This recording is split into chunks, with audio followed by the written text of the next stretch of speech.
Ndagushuhuje kandi nkwifurije ikaze wowe mukunzi wacu ubasha kugenda udukurikira umunsi ku wundi hano kuri Ruhuka TV, aho tugenda tukugezaho byinshi bigiye bitandukanye cyane cyane ibiri kubera mu gihugu cya Repubulika Iharanira Demokarasi ya Kongo.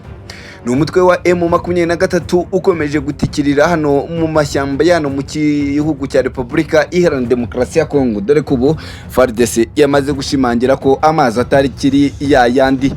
Amazi ntakiri yayandi rero, hamwe n'ubutegetsi bw'igihugu cya Repubulika Iharanira Demokarasi ya Kongo bukaba bwahagurutse burwana umuhenerezo, yemwe dore ko ubu igisirikare cya Repubulika Iharanira Demokarasi ya Kongo FARDC cyaba cyamaze kugenda kugenda gikora operation. Operasiyo ya mbere yaba yamaze kugenda itangira ni operasiyo yabaye hano muri Kivu y'Amajyaruguru, cyane cyane hano muri Nyiragongo, aho imirwano yaje kugenda iba mu gitondo, ari imirwano y'ibitero shuma byaje kugenda bigabwa n'abasirikare b'Abazarendo bafatanyije n'abasirikare b'Abarundi. Izi mbonera kure cyangwa se aba basirikare b'Abarundi bari ahanga mu gihugu cya Repubulika Iharanira Demokarasi ya Kongo ngo bakaba bafite umwenda ukomeye cyane w'igihugu cya Repubulika Iharanira Demokarasi ya Kongo, dore ko bimwe bari bitezweho, bimwe batabashije kugenda babinoza. Ubu ngubu ngo hakaba hamaze kugenda hagera byinshi bigenda bitangazwa yuko baba bagiye gukoresha ni ibikoresho bishyashya, indege za drone zongeye kugenda zigaragara mu ibi bice, yemwe dore ko ku kibuga cya Goma ahanga ku kibuga cy'indege kongeye kururuka abasirikare bashyashya b'umutwe wa hano mu Burundi, ndetse n'abacashuro bongeye kugera muri iki gihugu cya Repubulika Iharanira Demokarasi ya Kongo. Ni mu mirwano ikaze cyane ije gusiga abasirikare batari bakeya bongera kugenda batakaza ubuzima anga mu gihugu cya Repubulika Iharanira Demokarasi ya Kongo hano ku kibuga cy'imirwano. Ni mu mirwano yaje kugenda iba ahagana mu gitondo. Iyi mirwano yongeye kugenda isiga abasirikare bagera muri bane, dore ko mu makuru yacu abanza twari twakugejeje ko ari abasirikare batatu, ariko hakaba hari umusirikare wari wakomeretse ku ruhande rwa M23 nawe bije kurangira atakiri mu mwuka w'abazima. Ni ingabo z'Abarundi zikomeje gushimangira yuko ziri active hano ku mirongo y'urugamba hano mu gihugu cya Repubulika Iharanira Demokarasi ya Kongo, yemwe dore ko zongeye kugenda zinagaragaza ko zihari kandi ziri tayari kuba zagenda zigira umusada zitanga hano mu gihugu cya Repubulika Iharanira Demokarasi ya Kongo. Ni mu gihe ku rundi ruhande usanga ingabo z'igihugu cya Repubulika Iharanira Demokarasi ya Kongo mu musanzu ndetse n'abategetsi babo bakomeje kurwanya icyo ari cyo cyose cyaba gikunze cyangwa se gifite ahuriro n'umutwe wa M23 kugira ngo bagende bayirandurana n'imizi yayo. Aba bayobozi ba Repubulika Iharanira Demokarasi ya Kongo ni nako bakomeza kugenda bafata mu mugongo cyangwa se bajya ku ruhande rumwe urwo ari rwo rwose, yemwe dore ko ubu intumwa za Repubulika Iharanira Demokarasi ya Kongo zaba zikomye Senateri Uwizeyimana kwambara kositimu yaguzwe mu mabuye y'agaciro yibwe mu gihugu cya Repubulika Iharanira Demokarasi ya Kongo, nk'uko bakomeje kugenda babitangaza. Mu ntangiriro z'iki cyumweru i Juba muri Sudani y'Epfo habereye inama y'ihuriro ry'imitwe y'inzego zishinga amategeko yo mu karere k'ibiyaga bigari SGR. Iyi nama ikaba yaritabiriwe n'intumwa za Repubulika Iharanira Demokarasi ya Kongo, aho zongeye kugenda zishinja igihugu cy'u Rwanda kuba kiri inyuma y'ibitero bikomeje kugenda bibanga mu gihugu cya Repubulika Iharanira Demokarasi ya Kongo, ndetse n'umwuka mubi ukomeje kugenda urangwa anga mu gihugu cya Repubulika Iharanira Demokarasi ya Kongo. Aba bagabo bakaba baregezeho banavuga ko uwari uhagarariye igihugu cy'u Rwanda yari yambaye ikote ryaguzwe mu mabuye yibwe mu gihugu cya Repubulika Iharanira Demokarasi ya Kongo. Iyi ni inama yabaye ku itariki ya 26 n'itariki ya 27 Kanama. Yasomye imyanzuro y'inama, nta na hamwe harimo izina y'u Rwanda gusa. Mu minsi wayo wa mbere wahagarutsweho cyane kubera intumwa za Repubulika Iharanira Demokarasi ya Kongo zongeye gukoresha umwanya zari zahawe mu kugaragaza ikibazo igihugu cyabo gifitanye n'ibitero biterwa ngo biturutse mu gihugu cy'u Rwanda, nk'uko byagiye bitangazwa. Raporo ku mutekano yamuritswe igaragaza ko uburasirazuba bwa Repubulika na Demokarasi ya Kongo ari kamwe mu duce kadatekanye kandi ko iki gihugu kibarizwamo imitwe yitwaje intwaro isaga 122 igira uruhare mu kongeza amakimbirane n'imvururu muri aka karere. Uvuga ko ibintu byari byifashe hagati ya Mutarama Kamena umwaka w'ibihumbi 2024 ku ngabo za Repubulika Iharanira Demokarasi ya Kongo zaburijemo ihirikwa ry'ubutegetsi bwa Perezida Antoine Felix Tshisekedi mu mwaka w'ibihumbi 2024. Ibi kandi ko ari amakuru yatanzwe n'inzego nkuru z'igihugu. Abantu bitwaje intwaro bateye ingo z'abayobozi bakuru mu gihugu, ndetse raporo ivuga ko bafashwe igihe gito cy'ibiro cy'umukuru w'igihugu mu murwa mukuru wa Kinshasa. Muri ibyo bikorwa ngo abantu 5 barishwe, abandi 30 barafungwa. Abagize iri huriro bavuze ko ku itariki ya 3 Nzeri mu 2023 guverinoma ya Repubulika na Demokarasi ya Kongo yaciye iteka rigamije guhuriza hamwe abarwanyi batandukanye muri FARDC kugira ngo barwanye umutwe wa M23. Raporo ivuga ko mu bagiye muri iryo huriro harimo ingabo z'u Burundi ndetse n'abarwanyi b'umutwe wa FDLR wagize uruhare muri jenoside yakorewe Abatutsi. Ivuga ko umutwe wa Wazalendo watumye ibintu bidogera mu burasirazuba bwa Repubulika na Demokarasi ya Kongo. Ibiganiro byahinduye isura, DRC ishinja igihugu cy'u Rwanda. Umwe mu badepite bari bahagarariye igihugu cya Repubulika na Demokarasi ya Kongo mu nama, Boniface Kabanda Matanda, yavuze ko ikibazo cy'amakimbirane muri Repubulika Iharanira Demokarasi ya Kongo giterwa n'u Rwanda, ko gukomeza gushakira igisubizo i Rwanda na Angola ari uguta umwanya.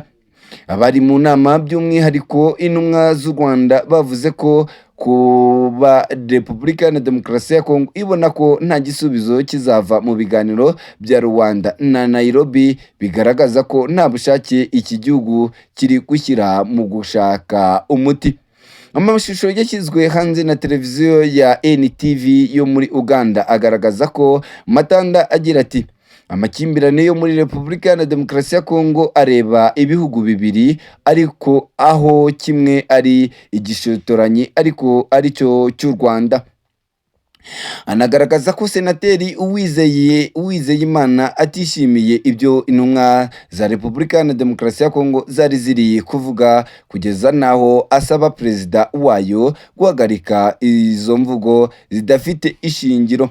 Muri iyi nama byasaga naho ibihugu byinshi byitabiriye byumva neza umuzi w'ikibazo cy'uburasirazuba bwa Repubulika na Demokarasi ya Kongo, cyane ko hari delegasiyo y'inteko zo muri SGR yari iherutse gukora urugendo mu burasirazuba bwa Repubulika na Demokarasi ya Kongo igasura inkambi, ku buryo yari ifite amakuru ya nyayo.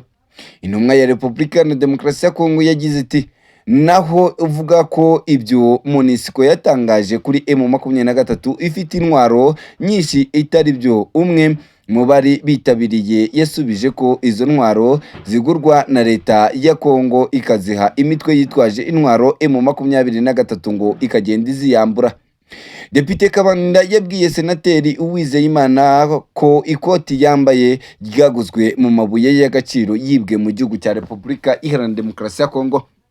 Impaka mu cyumba cy'inama zarakomeje bigera naho Depite Kabanda wari uhagarariye inteko ya Repubulika na Demokarasi ya Kongo azamura ibirego bisanzwe by'uko u Rwanda rwiba amabuye y'agaciro mu gihugu cya Repubulika Iharanira Demokarasi ya Kongo. Bivugwa ko yageze naho arengera abwira Senateri Uwizeyimana Evode ko n'ikote yari yambaye agomba kurisubiza kuko ngo ryaguzwe mu mafaranga yavuye mu mabuye y'agaciro yibwe mu gihugu cya Repubulika Iharanira Demokarasi ya Kongo. Nyuma y'ayo magambo, Senateri Uwizeyimana Evode yahise asaba ijambo, avuga ko delegasiyo ya Kongo itangiye gutandukira, isaba iyoboye inama guhagarika impaka zidafite umumaro no gukoresha imvugo zidakwiye ku muntu uhagarariye igihugu mu nama. delegasiyo ya Repubulika na Demokarasi ya Kongo yari igizwe n'abantu barenga batanu.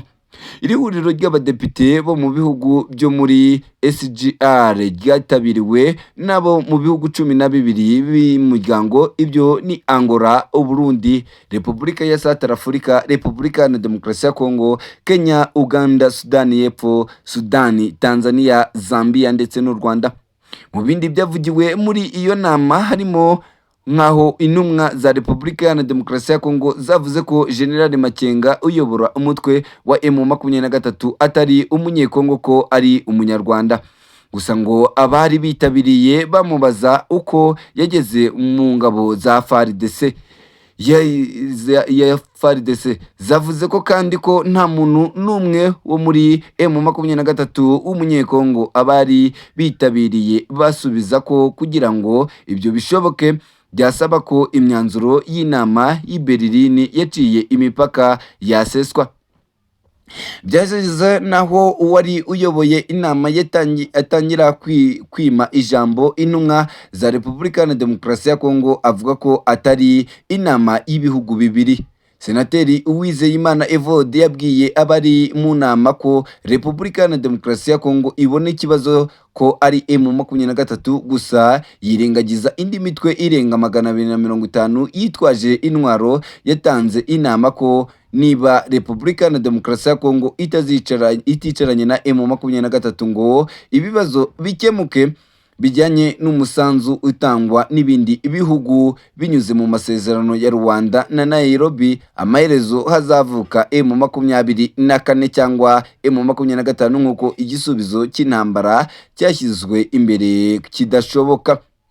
Yavuze ko intumwa ukuntu intumwa za leta ya DRC zivuga ko ibiganiro bya Rwanda na Nairobi bitazatanga umusaruro, kandi iki gihugu kikibyitabira kuri we ngo ni ukutagira ubushake mu gukemura iki kibazo.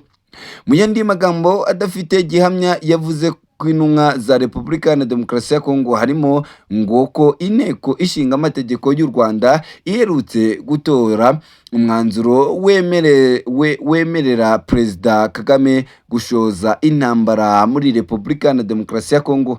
Ibi bintu byagamaganiwe kure n'abandi muri iki cyumba nk'uko byakunze kugenda bitangazwa. Ibi rero twavuga ko ari umwuka ukomeza kugenda uba mubi hagati y'igihugu cy'u Rwanda ndetse n'igihugu cya Repubulika Iharanira Demokarasi ya Kongo, dore ko ubu ngubu ibihugu bikomeza kugenda birebana y'ingwe umunsi ku wundi bitewe n'iki kibazo cy'uyu mutwe wa M23. Ibi kandi bikaba bifite ishingiro ndetse cyangwa se bifite ishingiro y'uko igihugu cy'u Rwanda gikomeza kugenda givuga ko igihugu cya Repubulika na Demokarasi ya Kongo kirushaho kugenda kigishinja ibirego bidafite ishingiro, kandi usanga ko yemwe ari ikibazo cy'abanyekongo gusa.